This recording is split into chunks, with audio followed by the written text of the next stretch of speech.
Сәлем сұлулар, мен бүгін сіздермен өте дәмді әрі тез оңай дайындалатын трайфлмен бөлісемін.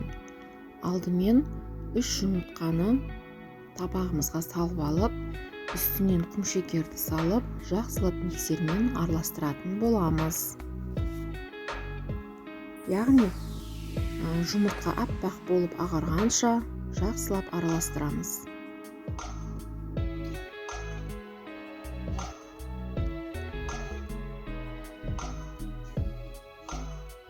Миксерді орташа жылдамдықпен араластырдым.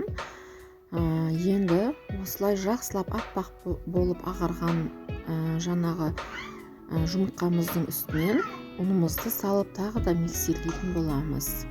Мен 1 шай қасық қосқышты, яғни разрыхлителді ұнға қосып жібердім. Ұнымыз біркелкі әдемі болып араласқанша араластырамыз. Мен миксерді орташа төмендеу жылдамдықпен араластырдым. Енді осылай какаоны салып алып, тағы да жақсылап араластырамыз.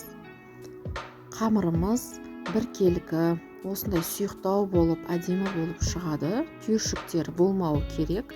Дайын болған қамырымызды қалыпқа салып аламыз. Пергамент немесе жаңағы басқа да нелерді пайдалансаңыздар болады. Осылай қамырымызды біркелкі етіп, араластырып, жаңағы бірдей етіп жайып аламыз. Пергаменттің орнына фольганы салсаңыздар да болады.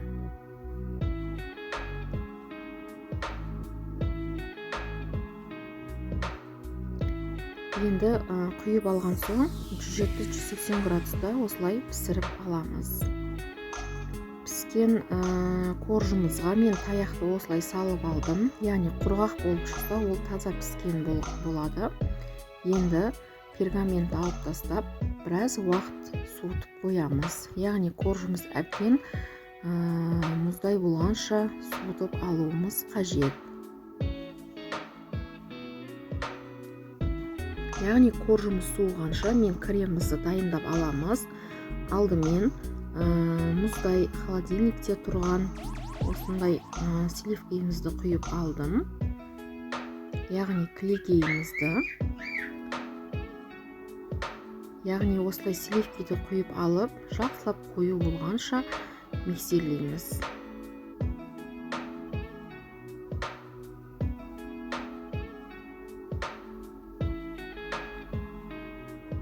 Кілегейіміз осылай қоюлау болған соң, мен үстіне, яғни творожный сырмен жаңағы сахарная пудраны салып, тағы да араластырдым.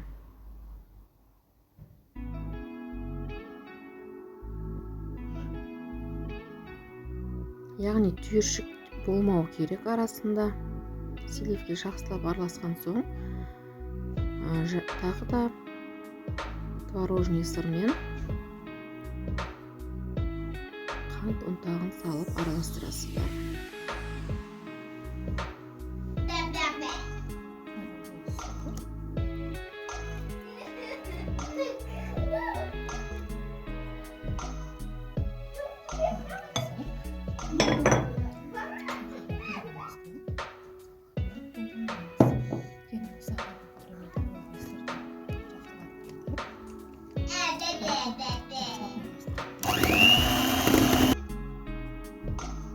Енді суыған қоржымызды майдалап бөліктерге бөліп аламыз. Майдаланғанша.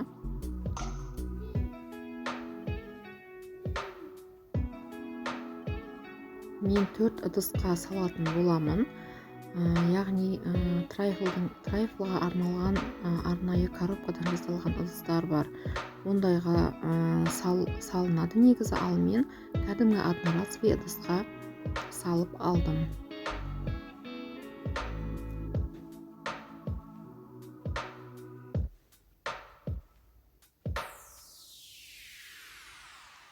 Әртүрлі ыдыстарға салып жасасаңыздар болады. Жаңағы әртүрлі креманкілер бар үйде. Кішкентай ыдыстарға салсаңыздар да болады. Бұл өз қалауларыңыз. Мен осылай бірдей етіп салып алдым. Енді бірдей етіп салып алған жаңағы корждарымыздың үстінен дайын болған кремімізді 4 бөлікке бірдей етіп бөліп осылай салып шығамыз. Салып алған кремдерімізді осылай салып жағып болған соң, оны мұздатқышқа қойып қоямыз. Яғни кілегейіміз қатуы керек.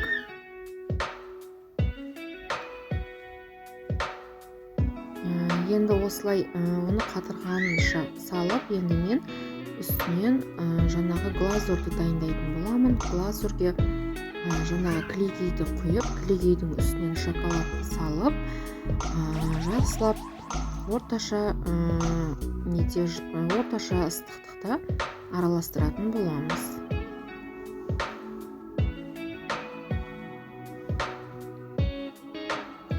Осылай дайын болғанша тез араластырып тұрамыз. Дайын болған глазурымызды оны да біраз мұздатып қоямыз. Яғни жылы күйінде құятын боламыз. Енді жаңағы сливкилеріміз әбден мұздап қатқан соң, дайын осы глазурымызды үстіне құятын боламыз.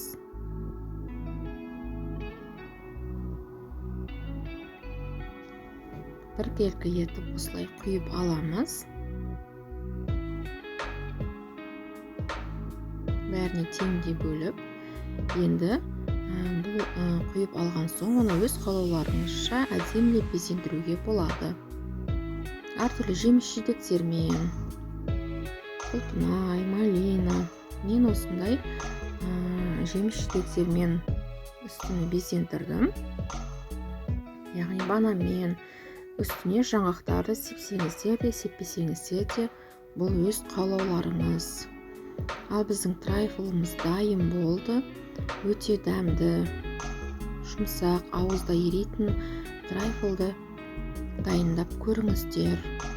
Ас болсын.